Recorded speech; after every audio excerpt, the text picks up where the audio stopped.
পয়সা নাই বাজে গো সখী কমলার বাড়ি গো বাতি।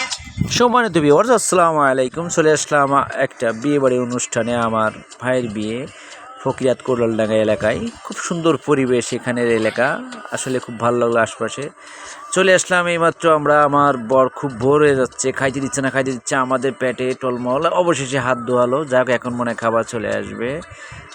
অবশেষে পিঠা চলে আসলো, খুব সুন্দর পিঠা, নাম না জানা অজানা অনেক পিঠা। তো খাওয়া দাওয়া শেষ করা মানে শুরু করার একটা পর্যায়ে। যাই হোক, বরের খাবার চলে আসছে, আমাদেরও খাওয়া শুরু করলাম। যাক, অবশেষে আমাদের শান্ত হলাম। এখন দেখি একটু বউ দেখলে ভালো হতো, বউ দেখার উদ্দেশ্যে সবাই সাইড দেন, একটু সাইড দেন, আমরা ভিতরে ঢুকবো। আমাদের বাবিকে একটু দেখি, সবাইকে একটু দেখায়। ও বাবি লজ্জা পাইছে, সরি আমি দেখাতে পারলাম না। অবশেষে আমরা সব কিছু শেষ করে বাড়ির দিকে রওনা হলাম। আলহামদুলিল্লাহ ভালো একটা দিন কাটলো। সবাই দোয়া করবেন আমার ভাইয়ের নতুন দাম্পত্য জীবনের জন্য, আল্লাহ যেন তাদেরকে সহি সালামতে রাখে। সবাই ভালো থাকবেন। আসসালামু আলাইকুম ওয়া রাহমাতুল্লাহি ওয়া বারাকাতুহু।